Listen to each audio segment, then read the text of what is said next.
नमस्कार दोस्तों, इस वक्त मीरा भाईंदर शहर में हूं, जहां पर मुख्यमंत्री देवेंद्र फडणवीस अभी स्पीच देकर के बाहर निकले हैं।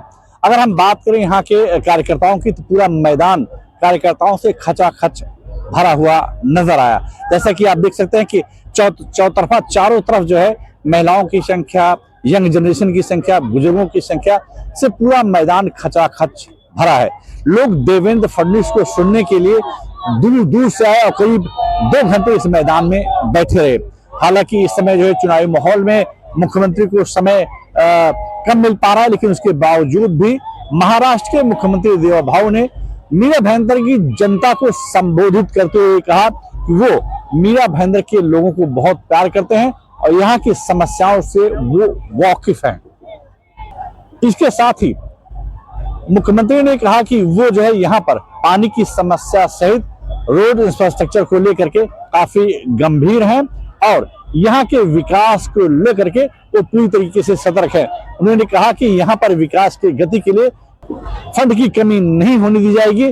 MMRDA से, सेंट्रल गवर्नमेंट से, स्टेट गवर्नमेंट से जो भी फंड की जरूरत पड़ेगी वो पूरी मदद करेंगे।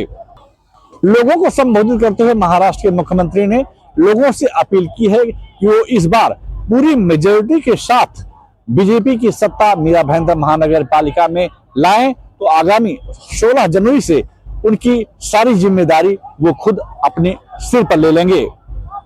नरेंद्र मेहता जी, जल्दी ही जैसे ही आप यहाँ पर अपना महापौर बैठाएंगे, वैसे ही ये जगह भी आपको देने के लिए मैं पूरा प्रयास करके वो आपको यहाँ पर मिलवा दूंगा। मैं आज बहुत लंबी बात नहीं करना चाहता, बहुत चीजें हमको करनी है। उत्तन के पास में यहाँ पर हमारे जो मच्छीमार हैं उनके लिए भी हमको काम करना है, उनके लिए भी प्रॉपर्टी कार्ड हो, उनके लिए बाजार हो, ये कई व्यवस्थाएं हमको करनी है। और मैं ऐसा मानता हूं कि आने वाले दिनों में बहुत बड़े पैमाने पर हम लोग यहाँ पर पैसा भी दे रहे हैं और देने वाले। आपको पता है, मोदी जी ने अमृत की योजना लाकर हमारे शहरों के लिए एक ऐसी हम सब लोगों को भेंट दी है, एक ऐसी सौगात दी है कि जिसके कारण शहरों के पर्यावरण को हम लोग बचा पा रहे हैं। आज अमृत के माध्यम से, चाहे वो अंडरग्राउंड सीवेज सिस्टम हो, पीने के पानी की योजना हो, यहाँ पर जो हमारे कचरे का व्यवस्थापन है, ऐसी सारी चीजों के लिए बहुत बड़े पैमाने पर अब पैसा मिलता है। और हमारे इस मीरा भाईंदर के लिए भी 491 करोड़ रुपए ये अंडरग्राउंड सीवेज सिस्टम के लिए मिले हैं, स्ट्रॉन्ग वाटर के लिए 92 करोड़ रुपए मिले हैं, यहाँ पर जो कचरा है उसके व्यवस्थापन के लिए भी बहुत बड़े पैमाने पर पैसा मिला है। अब मैं ये सारे काम आपको बताता रहूंगा तो समय थोड़ा कम, मुझे आगे में भी 2 और सभाएं करनी है तो समय मेरे पास कम है। मैं तो आपको इतना ही बताने के लिए आया हूं, आज इस मीरा भाईंदर में ये महानगर पालिका को जो आप चुनकर दोगे, इन भारतीय जनता पार्टी के नगर सेवकों को आप चुनकर दोगे, उनकी गारंटी लेने के लिए मैं यहां पर आया हूं। गारंटी लेने, ये चुनाव ये नरेंद्र मेहता का चुनाव नहीं है, ये चुनाव इन पार्षदों का चुनाव नहीं है, कारपोरेटर का चुनाव नहीं है, ये चुनाव मीरा भाईंदर के भविष्य का चुनाव है। और मीरा भाईंदर का भविष्य कौन सुरक्षित रख सकता है, इसका ये चुनाव है। हम हमारे प्रधानमंत्री जी के नेतृत्व में एक परिवर्तन कर रहे हैं। हम शहरी लोगों का जीवन, इसमें ईज ऑफ लिविंग लाना चाहते हैं। और अगर ये ईज ऑफ लिविंग लाना है तो इस महानगर पालिका को पूर्ण बहुमत के साथ भारतीय जनता पार्टी को आपको चुनकर देना पड़ेगा। देखिए, हमारा ट्रैक रिकॉर्ड ऐसा है कि हम जो कहते हैं वो करते हैं, हमने करके दिखाया है।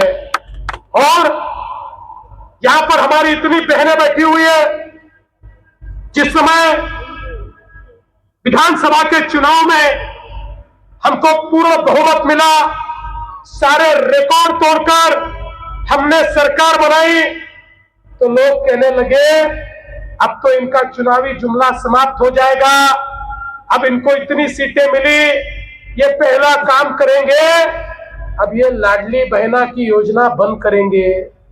अब 1 साल से ज्यादा हो गया, लाडली बहना शुरू है, और मेरे सब बहनों को कहना चाहता हूं, जब तक तुम्हारा देवा भव मुख्यमंत्री है, लाडली बहन योजना शुरू रहेगी, इसको कोई समाप्त नहीं कर सकता। लेकिन नरेंद्र भाई,